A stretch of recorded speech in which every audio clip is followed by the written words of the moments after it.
हम लोग डिस्कस करने वाले हैं पॉलिटिकल साइंस का जो क्वेश्चन पेपर हम डिस्कस कर रहे थे उसका सेकंड पार्ट हम डिस्कस करेंगे। ये हमारा 2016 का पेपर है और 2016 में जो है 5 कोर्सेज़ के लिए एक ही एग्ज़ाम होता था, एक ही एंट्रेंस एग्ज़ाम होता था। बीए ऑनर्स जनरल बीए के लिए और बीए साइकोलॉजी के लिए, BA sociology, BA geography and BA polity.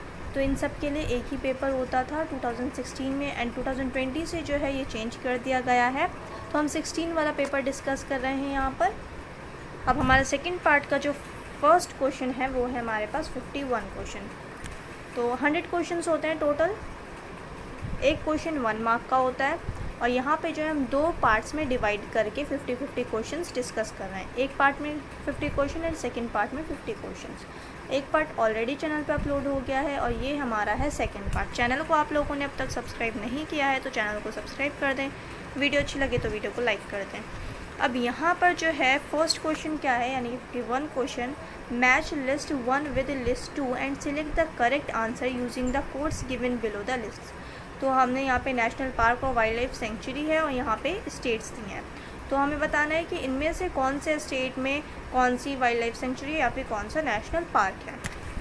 तो जो फर्स्ट है Bondla wild life sanctuary. Bondla wild life sanctuary जो है वो कहाँ है, वो है गोवा में। तो यहाँ पे जो हमारा होगा फर्स्ट ऑप्शन, फर्स्ट जो आएगा ऑप्शन में वो क्या होगा 4। तो 4 जो है ऑप्शन में वो हमारे पास 2 जगह, एक बी है एक डी है। तो यानी कि हमें पता चल गया कि ए नहीं है एंड डी नहीं है। तो आप इस तरीके से जो है क्या कर सकते हैं, जो क्वेश्चंस हैं उसे ऐसे अटेम्प्ट कर सकते हैं। अगर आपको एक भी पता है तो उससे भी आप अच्छे से क्वेश्चंस अटेम्प्ट कर सकते हैं। अब यहाँ पे नेक्स्ट जो है वो है कंगेर घाट नेशनल पार्क। अब कंगेर घाट नेशनल पार्क जो है वो कहाँ है, कंगेर घाट नेशनल पार्क है छत्तीसगढ़ में। तो सेकंड जो होगा वो हमारे पास क्या होगा, थर्ड। बी का क्या होगा, थर्ड। तो यहाँ पे जो है थर्ड जो है अभी तो यहाँ पे जो हमारे पास है वो ऑप्शन बी जो है हमें दिख गया, ये जो राइट आंसर है, क्योंकि डी में 4 के बाद क्या है 1 है। और यहाँ पे अब हम आगे का भी देख लेते हैं, यहाँ पे है सेकंड। तो औरंग सेंचुरी कहाँ है, ये है असम में। एंड जो उषा कोठी वाइल्ड लाइफ सेंचुरी है ये हमारी कहाँ है, ये है ओडिशा में। तो ये जो हमारा होगा सीक्वेंस 4, 3, 2 एंड 1। तो जो राइट आंसर है वो क्या है हमारे पास, B. Option B is the right answer. अब नेक्स्ट क्वेश्चन है which one of the following is the correct statement. इनमें से जो है करेक्ट स्टेटमेंट कौन सी है। सर्विस टैक्स इज़ ए और एन। सर्विस टैक्स क्या है, सर्विस टैक्स जो है वो इनडायरेक्ट टैक्स है जो कि सेंट्रल गवर्नमेंट लगाती है। सेंट्रल गवर्नमेंट जो इम्पोज करती है टैक्स वो क्या है, इनडायरेक्ट टैक्स है सर्विस टैक्स। अब नेक्स्ट क्वेश्चन है which one of the following is known as the shrimp capital of India. Shrimp किससे बोलते हैं, श्रिम्प जो है जो मछली होती है, झींगा मछली, जिसे झींगा कहा जाता है, वो उसे कहते हैं श्रिम्प। तो श्रिम्प कैपिटल ऑफ इंडिया किसे कहा जाता है, नेल्लौर डिस्ट्रिक्ट को। तो नेल्लौर जो है यहाँ पे राइट आंसर होगा, ऑप्शन डी जो है वो करेक्ट आंसर है। देन नेक्स्ट क्वेश्चन जो है यहाँ पे 54th क्वेश्चन है हमारे पास। India has been described by the constitution as quasi federal. तो क्वासी फेडरल जो है यहाँ पे हमारा राइट आंसर होगा। Next question which of the following states border Uttar Pradesh. इन जो यहाँ पे ऑप्शन है इनमें से कौन कौन सी जो है किस स्टेट की बॉर्डर उत्तर प्रदेश के बॉर्डर से टच होती है। सो यहाँ पे पंजाब है, राजस्थान है, छत्तीसगढ़ है, झारखंड है। तो जो ऑप्शन ए है सिर्फ वो नहीं होगा। पंजाब जो है ये पंजाब की बॉर्डर जो है वो उत्तर प्रदेश से टच नहीं करती है। राजस्थान, झारखंड एंड छत्तीसगढ़ की बॉर्डर जो है वो उत्तर प्रदेश के बॉर्डर से टच करती है। तो 2, 3 एंड 4 जो है वो हमारे पास राइट आंसर है। तो इनमें से 2, 3 एंड 4 जो है वो है option B. So B is the right answer. The constitution of India has provided for single citizenship. India की जो सिटीजनशिप है वो हमें कौन सी सिटीजनशिप मिलती है इंडिया में, वो सिंगल सिटीजनशिप मिलती है। अगर आपने किसी और कंट्री में जाके सिटीजनशिप ले ली तो आपकी जो इंडिया की सिटीजनशिप है वो आपको क्या करवानी पड़ेगी, कैंसिल करानी पड़ेगी। सो ए जो है यहाँ पर राइट आंसर है। नेक्स्ट जो है वो है among the following cities which one is nearest to the Tropic of Cancer. The right answer is Kolkata. So Kolkata जो है ये right answer. Tropic of Cancer क्या, ये जोग्राफिकल टर्म है, इमेजिनरी लाइन है, Tropic of Cancer, equator and Tropic of Capricorn.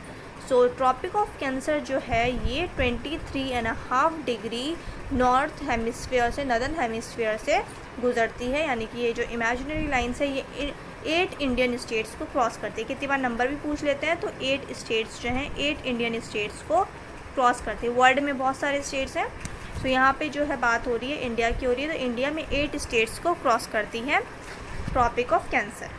और जो ये हमारे पास जो क्वेश्चन था यहाँ पे कि नियरेस्ट, अब tropic of cancer West Bengal से भी गुजरते हैं। वेस्ट बंगाल इतना बड़ा स्टेट है, वहाँ पे भी अब यहाँ पे क्या पूछा है, नियरेस्ट पूछा है, तो वेस्ट बंगाल में भी एक जगह है, तो उसके वहाँ से एग्जैक्ट गुजरती है, और उसके पास जो सबसे नियरेस्ट जगह है वो है कोलकाता। तो ये जो है कोलकाता जो है सबसे नियरेस्ट है ट्रॉपिक ऑफ कैंसर की। अब नेक्स्ट है which one of the following is the leading producer of coffee in India. India में जो सबसे ज़्यादा कॉफ़ी प्रोड्यूस करने वाला स्टेट है वो कौन सा स्टेट है, वो है कर्नाटका। सो बी जो है हमारे पास ये राइट आंसर है। और नेक्स्ट क्वेश्चन है which one of the following states has the highest percentage of the forest area. India में जो है किस स्टेट के पास सबसे ज़्यादा जो है फॉरेस्ट एरिया है परसेंटेज वाइज, तो फॉरेस्ट एरिया जो है वो किसके पास है सबसे ज़्यादा, मिज़ोरम के पास। So B is the right answer, Mizoram. अब नेक्स्ट क्वेश्चन है हमारे पास consider the following statements and select the correct answer using the code given below. तो यहाँ पे जो हमारे पास स्टेटमेंट है वो क्या है, Odisha is the leading producer of manganese, ये जो है बिल्कुल रॉन्ग स्टेटमेंट है। सेकंड है Karnataka is the leading producer of iron ore, ये भी क्या है, ये भी रॉन्ग है। आयरन ओर जो है सबसे ज़्यादा प्रोड्यूस कौन सा स्टेट करता है, वो करता है ओडिशा। तो अगर यहाँ पे ओडिशा होता, Odisha is the leading producer of iron ore, तब ये स्टेटमेंट जो है वो करेक्ट होती, पर यहाँ पे है कर्नाटका। तो कर्नाटका नहीं है, जो सबसे ज़्यादा आयरन ओर जहाँ पे मिलते हैं, जहाँ से प्रोड्यूस किया जाता है वो है ओडिशा। तो यहाँ पे जो ऑप्शन होगा हमारे पास नीदर 1 नॉर 2 इज़ करेक्ट। अब नेक्स्ट जो है सेक्शन 3। सेक्शन 3 अब किस चीज़ का है, यहाँ पे सेक्शन 3 है हमारे पास रीजनिंग का सेक्शन है। तो यहाँ पे जो है रीजनिंग का section 61 to 63 of the following information and answer the question given below. So यहाँ पे 61 क्वेश्चन है, pointing to a lady in the photograph Ram said. Ram जो है एक फ़ोटोग्राफ को देखता है और उस फोटोग्राफ में एक लेडी है, वो उस लेडी की तरफ इशारा करके बोलता है कि इस लेडी का जो बेटा है और इसके बेटे के फादर, यानी कि उस लेडी के हस्बैंड जो हैं वो क्या हैं, वो मेरी मदर के सन इन लॉ है, यानी कि मेरी माँ के दामाद है। तो यहाँ पे राम का उस लेडी के साथ रिलेशन पूछा है, तो राम का उस लेडी के साथ क्या रिलेशन हुआ, राम का उस लेडी के साथ रिलेशन हुआ सिस्टर का। जो लेडी है वो राम की क्या हुई, सिस्टर हुई। सो ए जो है यहाँ पे राइट आंसर है। अब नेक्स्ट जो है a man has 2 wives A and B. एक आदमी की 2 वाइफ्स हैं ए एंड बी, और ए जो है A is Sunny's step mother, ये दोनों वाइफ हैं एक आदमी की, और ए जो है ये सनी जो है वो स्टेप मदर है ए की। तो A is Sunny's step mother, Sunny की स्टेप मदर है ए। तो बी से क्या रिलेशन है, बी जो है ये दोनों कौन हुई, ये दोनों हुई सौतन हुई, यानी कि ये जो है एक ही हस्बैंड की दोनों वाइफ है। तो जो है ये बी का जो है ये ए क्या हुआ, बेटा हुआ, ठीक है, सॉरी सनी जो है वो बी का बेटा हुआ, और ए जो है ये सनी की स्टेप मदर है, यानी कि सौतेली माँ है। तो ए जो है बी का क्या हुआ, बेटा हुआ।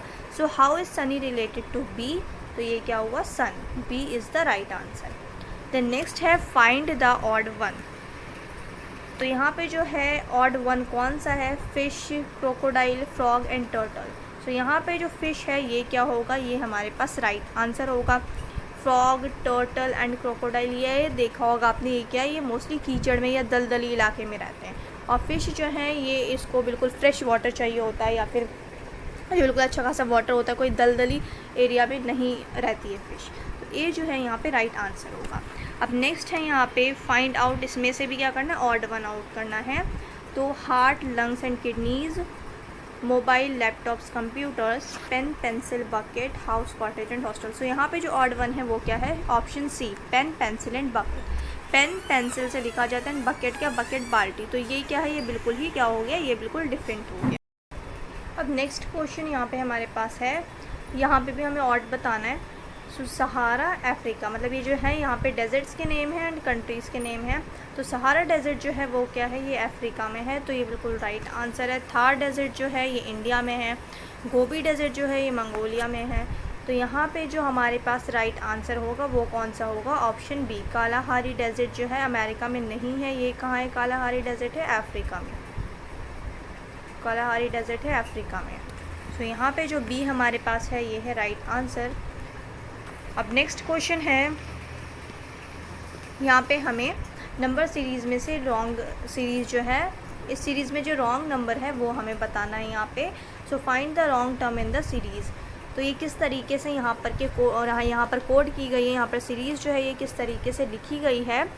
यहाँ पे लिखी गई है 7, यहाँ पे मतलब हम देखें तो यहाँ पे क्या है, सारे ऑड नंबर्स हैं। 7 देन 11 देन 13 देन 15 19 एंड 23।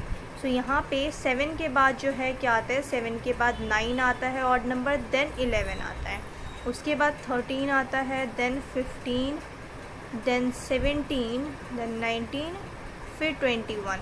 सो यहाँ पे जो रॉन्ग है नंबर सीरीज़ में वो कौन सा है, वो नंबर है 13।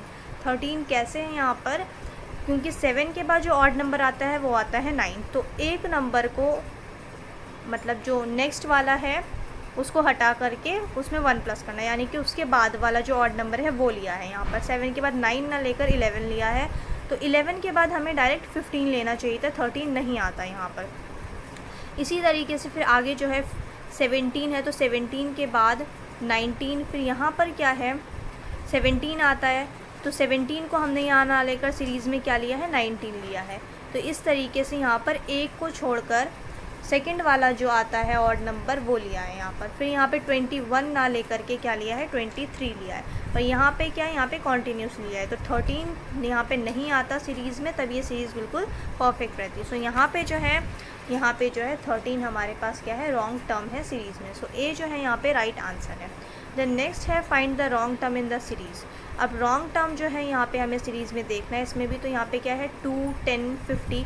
तो अगर हम ये देखें इस तरीके से, तो यहाँ पे हमें क्या दिख रहा है कि अगर हम 2 को 5 से इंटू करेंगे तो 2 5 ज़ा 10, देन 5 10 ज़ा 50। तो यहाँ पे इस तरीके से इसे किया गया, 2 5 ज़ा 10, देन 10 5 ज़ा 50, फिर 55 ज़ा क्या होता है 250। 50 को अगर हम 5 से इंटू करेंगे तो 250 होगा। तो यहाँ पे क्या है, हमारे पास 260 है। तो 260 यहाँ पे जो है रॉन्ग टर्म है सीरीज़ में। तो यहाँ पे 250 आता, और 250 को हम इंटू करें 5 से तो क्या आएगा 1250, देन 1250 को इंटू करें 5 से तो 6250 आएगा। तो यहाँ पे जो रॉन्ग टर्म है वो है 260। इसकी जगह क्या आता है, यहाँ पे आता 250। So C is the right answer. Next है हमारे पास, if France is coded as NCEFRA and Canada as ADACAN, then how will you code medicine. अगर फ्रांस को इस तरीके से कोड किया गया है, कनाडा को इस तरीके से कोड किया गया है, तो मेडिसिन को हम कैसे कोड करेंगे। सो अगर आपको कोडिंग डिकोडिंग या जो ये है रीजनिंग अगर आपको अच्छे से करनी है तो डिस्क्रिप्शन में आपको लिंक मिल जाएगा। मेरे चैनल पे रीजनिंग भी मैंने करवाई है और वो बेसिक से करवाई है, तो आप जा कर के वहाँ से अपने बेसिक्स क्लियर कर सकते हैं। और यहाँ पर मैं आपको बता दूँ, यहाँ पे जो कोड किया गया है ये किस तरीके से किया गया है। अगर हम फ्रांस को देखें कि फ्रांस किस तरीके से कोड किया है,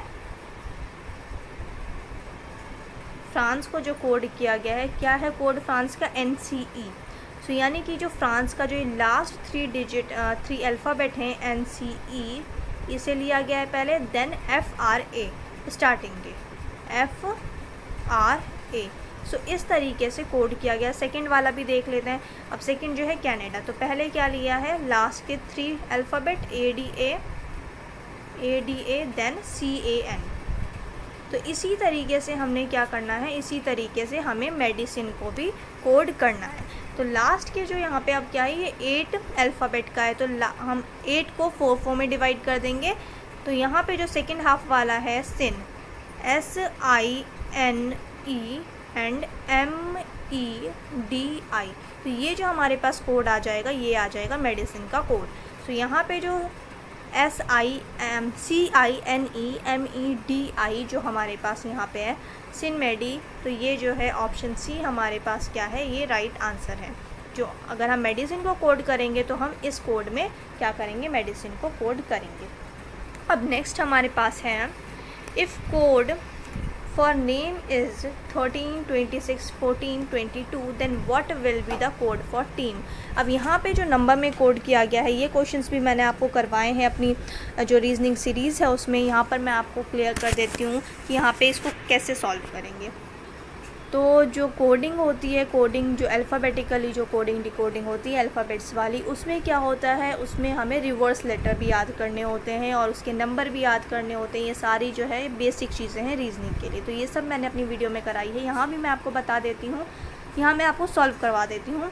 तो यहाँ पर नेम जो है, तो एन का जो रिवर्स लेटर होता है वो होता है एम। एन का रिवर्स लेटर होता है एम, और एम जो आता है वो आता है 13 नंबर पे। अगर हम अल्फ़ाबेट के नंबर देखें तो एम जो आता है वो 13 नंबर पे आता है। देन ए का रिवर्स लेटर होता है जी। जी जो है ये ए का रिवर्स लेटर है, और जी जो है वो आता है 26 नंबर पे। देन एम का रिवर्स लेटर है एन, और एन आता है 14 नंबर पे। देन ई का रिवर्स लेटर होता है वी, और वी आता है हमारा 22 नंबर पे। तो यहाँ पे जो कोडिंग करी गई है, ये किस तरीके से कोडिंग की गई है कि यहाँ पे जो अल्फ़ाबेट है हमारे पास, जैसे नेम में जो अल्फ़ाबेट है NAME, तो हर एक अल्फ़ाबेट का क्या किया है, रिवर्स अल्फ़ाबेट का नंबर यूज़ किया गया है कोडिंग में। तो N का रिवर्स लेटर होता है M, तो यहाँ पे लिया है 13। देन A का रिवर्स लेटर होता है Z, Z आता है 26 नंबर पे, तो यहाँ पे Z का नंबर लिया है 26। देन M का रिवर्स लेटर होता है N, और N आता है 14 नंबर पे, तो यहाँ पे इसके रिवर्स लेटर का क्या लिया है, नंबर लिया है। देन ई जो है वो ई का रिवर्स लेटर होता है वी, और वी आता है 22 नंबर पे। तो यहाँ पे जो कोडिंग है ये इस तरीके से की गई है कि रिवर्स लेटर जो है यहाँ पे अल्फ़ाबेट्स के, तो रिवर्स लेटर किस नंबर पे आते हैं तो वो नंबर यहाँ लिया गया है। तो 13261422। तो इस तरीके से यहाँ पे कोड किया है नेम को। तो हम जो है यहाँ पे टीम को किस तरीके से कोड करेंगे, टीम को हम इसी सीरीज़ में जिस तरीके से इसे कोड किया गया था वैसे ही हम क्या करेंगे, टीम को भी कोड करेंगे। तो टीम जो है वो आता है, टी का रिवर्स लेटर क्या होता है, जी। अब जी जो आता है वो आता है 7 नंबर पे, तो जी का जो नंबर है वो 7 है। रिवर्स लेटर का हमें नंबर लेना है, तो टी का रिवर्स लेटर होता है जी, और जी आता है 7 नंबर पे। ई का रिवर्स लेटर होता है वी, वी आता है 22 नंबर पे। ए का रिवर्स लेटर होता है जी, और जी आता है 26 नंबर पे। देन एम का रिवर्स लेटर है एन, और एन आता है हमारा 14 नंबर पे। सो यहाँ पे जो कोड होगा वो क्या होगा, 72222614। तो 72222614 जो है हमारे पास ऑप्शन ए है, और यहाँ पे जो राइट आंसर होगा वो क्या होगा, ऑप्शन ए जो है हमारे पास, यहाँ पे हमें टीम का कोड मिल जाएगा। So option A is the right answer. I hope आप लोगों को ये क्लियर हो गया होगा। अब नेक्स्ट जो है यहाँ पर वो है, the following 4 words are arranged in alphabetical order, which word will come at the second place. जिस तरीके से डिक्शनरी में अल्फ़ाबेटिकली वर्ड्स होते हैं उसी तरीके से यहाँ पर पूछा गया है कि कौन सा वर्ड जो है सेकेंड प्लेस पे आएगा, यानी कि बी पर जो है वो कौन सा वर्ड आएगा इनमें से। तो जो वर्ड आएगा वो कौन सा आएगा, यहाँ पे जो सबसे पहला वर्ड आएगा वो क्या आएगा, सबसे पहला वर्ड आएगा इलेक्ट। तो हमें ये नहीं देखना। अब इसके बाद जो है हमें अगर हम देखें तो इलेक्ट, इलेक्ट एंड इलेक्ट, चारों में इलेक्ट है। अब इसके बाद वाली हमें वो देखनी है कि टी के बाद क्या आएगा। तो टी के बाद सबसे पहले जो आता है क्या आता है, अब टी के बाद जो अल्फ़ाबेट है वो ओ आर है, ओ है, और यहाँ पे क्या है, आर है। तो आर और आर ये क्या है, ओ के बाद आते हैं। तो ओ जो है वो पहले आता है, तो इलेक्टर जो है ये हमारे पास सेकंड नंबर पे आएगा। ए पे क्या आएगा, ए पे आएगा इलेक्ट, सबसे पहले आएगा इलेक्ट। तो यहाँ पे ए नहीं पूछा, हमारे पास ये पूछा है कि सेकंड पोजीशन पे कौन सा आएगा। तो इलेक्ट जो है फर्स्ट पे आएगा, देन इलेक्टोर, देन इलेक्टोर जो है हमारे पास क्या आएगा, सेकंड नंबर पे आएगा इलेक्टोर। तो यहाँ पे जो ऑप्शन सी होगा ये हमारे पास क्या होगा, राइट आंसर होगा। फिर अगर हम देखें उसके बाद फिर क्या आएगा, इलेक्टोर के बाद अगर हम देखें अल्फ़ाबेटिकल तो इलेक्ट्रिक आएगा, देन एंड में आएगा इलेक्टोरेट। तो यहाँ पे जो हमारे पास राइट आंसर होगा वो होगा इलेक्टर। इलेक्टर जो है यहाँ पे ये हमारे पास आएगा सेकंड प्लेस पर, यानी कि बी वाली प्लेस पर जो होना चाहिए वो होना चाहिए इलेक्टर को। सो यहाँ पे हमारे पास सिर्फ एक ही चीज़ पूछी थी कि बी की प्लेस पर क्या आएगा, तो हमने यहाँ पर बी की प्लेस पर बता दिया कि ऑप्शन सी जो है यानी कि इलेक्टर जो है, अगर हम उसे अल्फ़ाबेटिकली ऑर्डर में लिखेंगे तो हमारे पास जो वर्ड आना चाहिए बी पर, बी पोजीशन पर, वो आना चाहिए इलेक्टर। अब नेक्स्ट हमारे पास है select the combination of numbers so that the letters arranged will form a meaningful word. So यहाँ पर जो है आपने क्या करना है कि यहाँ पर कोड दिया गया है और यहाँ पे अल्फ़ाबेट्स दिए हैं ऊपर। अब यहाँ पे बोला है कि आपको क्या बताना है कि इनमें से कौन से इसमें आप अरेंज करेंगे तो एक आपके पास मीनिंगफुल वर्ड सामने आएगा निकल के। तो कौन सा मीनिंगफुल वर्ड बनेगा, तो ये आप कैसे सॉल्व करेंगे, ये आपको डायरेक्ट ऑप्शन से सॉल्व कर लेना है। यहाँ पर जैसे ऑप्शन है 4 1 5 6 2 3, तो अगर स्टार्टिंग से करते हैं, अगर हम ए वाला ऑप्शन लेते हैं तो ए वाला ऑप्शन है हमारे पास 2 5 3 4 1 6। तो सेकंड नंबर पे हमारे पास है एन, तो एन। और फिर फिफ्थ अगर अल्फ़ाबेट देखें 5 नंबर पे है हमारे पास ए, देन 3 नंबर पे है आर, 4 नंबर पे है सी, 1 नंबर पे है एच एंड 6 नंबर पे है बी। तो ये हमारे पास कोई भी अगर हम देखें तो ये कोई भी मीनिंगफुल वर्ड नहीं बन रहा है, तो ऑप्शन ए जो होगा ये हमारा करेक्ट आंसर नहीं होगा। तो यहाँ पे अगर देखें तो इसका जो राइट आंसर होगा वो क्या होगा, वो होगा ऑप्शन डी। तो ऑप्शन डी हम देख लेते हैं कैसे। टाइम नहीं है ज़्यादा, इस वजह से सारे ऑप्शंस मैंने आपको सॉल्व नहीं कराए, तो इसलिए डायरेक्ट आंसर बता रही हूँ एक सॉल्व करवा के कि इस तरीके से आपको सॉल्व करना है अगर ऐसे क्वेश्चंस आ जाएँ तो। यहाँ पे जो ऑप्शन डी है, अब ऑप्शन डी राइट आंसर है। अब कैसे है, तो 6 जो है 6 बी, देन उसके बाद नंबर 3 आर, फिर नंबर 5 ए, देन नंबर 2 पे कौन सा अल्फ़ाबेट है एन, नंबर 4 पे जो है सी एंड 1 पे क्या है एच। तो ये जो बनेगा ये क्या बनेगा, ब्रांच। तो ब्रांच जो है एक मीनिंगफुल वर्ड निकल के आता है हमारे पास, तो ऑप्शन डी जो है यहाँ पे क्या होगा, राइट आंसर होगा। अब नेक्स्ट क्वेश्चन हम देखें, how many meaningful English words can be formed by using the letters of the word elep, और या फिर ALEP को यूज़ करके हम कितने वर्ड्स बना सकते हैं इंग्लिश के मीनिंगफुल वर्ड्स जिसका कोई मतलब हो, जो कि एक कोई वर्ड हो। तो यहाँ पे ऑप्शन है 1 2 3 और मोर देन 3। तो जो राइट आंसर होगा वो होगा मोर देन 3। मोर देन 3, 3 से ज़्यादा वर्ड्स हम इन 4 अल्फ़ाबेट को यूज़ करके बना सकते हैं। अब कैसे, यहाँ पे कौन कौन से 3 से ज़्यादा वर्ड्स बनेंगे हमारे पास। सबसे पहले अगर हम देखें तो प्ली बनेगा हमारे पास, फिर अगर हम देखें तो पेल बनेगा, और देखें तो हमारे पास लीप बनेगा। तो इस तरीके से हमारे पास 3 से जो है ज़्यादा वर्ड्स बनेंगे। और यहाँ पे जो है नेक्स्ट अब क्या है, इसका एक और वर्ड बनेगा यहाँ पर। अब यहाँ पे जो नेक्स्ट देखते हैं 73, a girl was going towards west. एक लड़की जो है वो वेस्ट की तरफ जा रही है, देन शी टर्न्ड लेफ़्ट। तो अगर वो यहाँ पे टर्न हुई है, अब क्या है वो अपने लेफ़्ट में टर्न हो जाती है। तो अपने लेफ़्ट में टर्न हो गई तो ये क्या हो गया, साउथ डायरेक्शन की तरफ अब जा रही है। देन ये साउथ डायरेक्शन की तरफ जा रही है अब। Then turn 90 degrees in clockwise direction, in which direction was the going now, in which direction was she going now. So यहाँ पे अब क्या बोल रहे हैं, पहले ये लड़की वेस्ट गई, देन वेस्ट जाने के बाद ये अपने लेफ़्ट में मुड़ी। तो लेफ़्ट जो इसका होगा वो क्या होगा, साउथ डायरेक्शन होगा। साउथ डायरेक्शन होगा इसका, जो यहाँ पे इसका लेफ़्ट होगा वो होगा साउथ डायरेक्शन। उसके बाद कह रहे हैं कि ये साउथ में जा रही है, then turned 90 degrees in clockwise direction. Clockwise मतलब जिस तरीके से घड़ी चलती, इस तरीके से। तो यहाँ पे बोल रहे हैं कि ये 90 डिग्री की डायरेक्शन पे जा रही है क्लॉकवाइज। तो यहाँ पर अगर हम देखें तो ये क्लॉकवाइज डायरेक्शन में जाएगी इस तरीके से, यहाँ पे 90 डिग्री यहाँ पर। तो यहाँ से तो ये क्या हो गया, ये फिर वेस्ट की तरफ जा रही है। तो यहाँ पे जो राइट आंसर होगा वो क्या होगा, ऑप्शन सी वेस्ट। अब नेक्स्ट क्वेश्चन है, the mean weekly pay for 10 persons equal to ₹100 if one of the person gets a hike of ₹10 per week, what is the new mean weekly pay. So यहाँ पे जो right answer है वो क्या है, option सी ₹101। So option C जो है यहाँ पे राइट आंसर है। अब नेक्स्ट क्वेश्चन है, find the probability that a vowel chosen at random from the 5 vowels is an I. So the right answer is option B 1/5। अब 76th क्वेश्चन है हमारे पास, two unbiased dice are thrown simultaneously. The probability of getting the sum divisible by 3 is, the right answer is 12/36. अब next question है हमारे पास, mean of 11 observations is 17.5.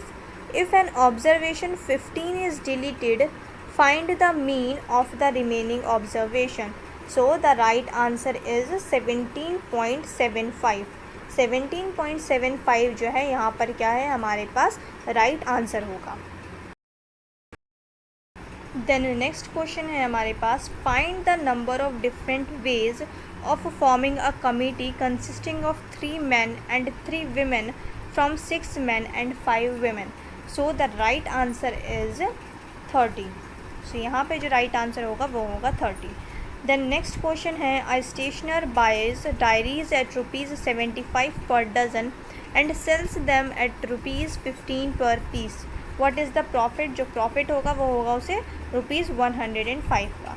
105 rupees जो है वो क्या होगा, उसको प्रॉफिट होगा. सो यहाँ पे जो है बी हमारे पास राइट आंसर है. अब नेक्स्ट है, Indian social reality is multi cultural. So यहाँ पे जो सी है ये राइट आंसर है. Indian social reality is multi cultural. India में बहुत सारे कल्चर के, बहुत सारे लैंग्वेज के, बहुत सारे रिलीजन के, बहुत सारी आइडेंटिटी के लोग रहते हैं. यहाँ पे कोई रिलीजियस रियलिटी नहीं है, सोशल रियलिटी की किसी एक ही रिलीजन का हो या आइडियोलॉजी हो कोई एक ही. तो यहाँ पे जो राइट आंसर है वो है मल्टी कल्चरल. तो मल्टी कल्चरल जो है वो राइट आंसर होगा. अब नेक्स्ट क्वेश्चन है, the united nations organisation was created to. United nations organisation जो है क्रिएट किया गया था, ये क्यों किया गया था, क्या एम था basically? So the right answer is promote international peace. तो ये जो है यहाँ पे राइट आंसर होगा हमारा कि इंटरनेशनल पीस, पूरे वर्ल्ड में जो है शांति स्थापना करना, शांति स्थापित करना, शांति कायम करना जो था एक मेन रीज़न था यूनाइटेड नेशंस ऑर्गेनाइजेशन के एस्टैब्लिशमेंट का. इससे पहले क्योंकि उस टाइम पे वर्ल्ड वॉर 2 जो है वो एंड हुआ था और फिर जो बहुत ज़्यादा डिस्टर्बेंस थी पूरी वर्ल्ड में. तो बेसिकली जो एम था यूनाइटेड नेशंस ऑर्गेनाइजेशन का वो क्या था कि इंटरनेशनल लेवल पर पीस को एस्टैब्लिश करना.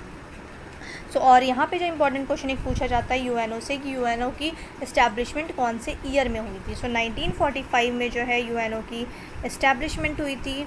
और कितनी बार ये क्वेश्चन पूछते हैं कि इंडिया ने यूनाइटेड नेशंस कब ज्वाइन किया था, किस ईयर में ज्वाइन किया था. तो इंडिया ने यूनाइटेड नेशंस 1945 में ही ज्वाइन किया था, क्योंकि हमारी भी जो उस वक्त कंडीशन थी क्या थी कि हम भी ग़ुलामी से बाहर आए थे, हमें भी क्या थी इंडिपेंडेंस मिली थी 47 में. सो मिलने वाली थी, ये तय था कि हमें अब आज़ादी मिल जाएगी. तो 1945 में ही इंडिया ने क्या किया था, यूनाइटेड नेशंस ऑर्गेनाइजेशन क्या किया था, ज्वाइन हुआ था इंडिया भी. द नेक्स्ट जो है 85th question, who is considered to be the architect of the Indian constitution. Indian constitution का आर्किटेक्ट किसे कहते हैं? इंडियन कॉन्स्टिट्यूशन का आर्किटेक्ट कहा जाता है BR अम्बेडकर को. सो यहाँ पे जो ऑप्शन डी है वो क्या है हमारे पास राइट आंसर है. अब नेक्स्ट क्या है, नेक्स्ट क्वेश्चन है,